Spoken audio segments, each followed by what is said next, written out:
નમસ્તે,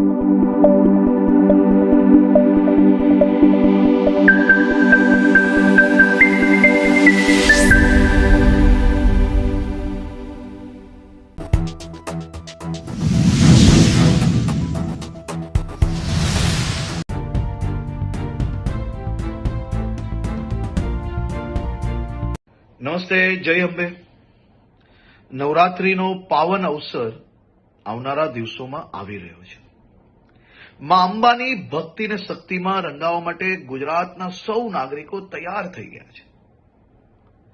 નવરાત્રીના આ પાવન અવસરે સૌ ખેલૈયાઓ દિલ મૂકીને માં અંબાની ભક્તિ અને શક્તિમાં રંગાઈ શકે, ગરબે ઘૂમી શકે તે માટે ગુજરાતના મુખ્યમંત્રી શ્રી ભૂપેન્દ્રભાઈ પટેલના માર્ગદર્શનમાં ગુજરાત સરકારે છેલ્લા અનેક વર્ષોથી નવરાત્રી મોડે સુધી રમી શકે, સાથે સાથે મોડી રાત સુધી નાના નાના વેપારીઓ, ફેરિયાઓ અને જે લોકો દરરોજ આ કામ કરીને એમનું પરિવાર ચલાવે છે, તેમનો ધંધો રોજગાર ચાલી શકે તેની બી ચિંતા કરવામાં આવતી હોય છે.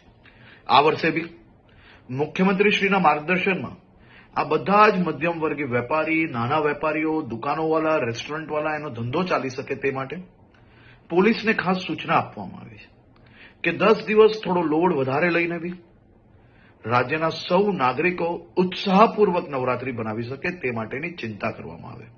સાથે સાથે સૌ ખેલૈયાઓ અને આયોજકોને બી વિનંતી છે કે આપણું મ્યુઝિક, ડીજે, બેન્ડ આ બધું આપણા જ આજુબાજુમાં રહેતા લોકો, અગર હોસ્પિટલની બાજુમાં આયોજન કરતા હો તો ત્યાં આ બધી જ જગ્યાઓ પર લોકો બીજા જે ત્યાં રહે છે તે હેરાન ના થાય તેની બી જવાબદારી આપણી છે.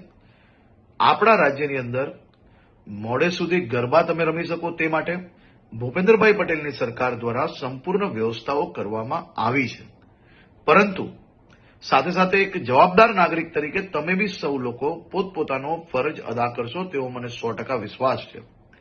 સૌ લોકોને ફરી એકવાર જય અંબે અને આપ સૌ લોકોને નવરાત્રીની ખૂબ ખૂબ શુભકામનાઓ હમણાંથી જ આપું છું.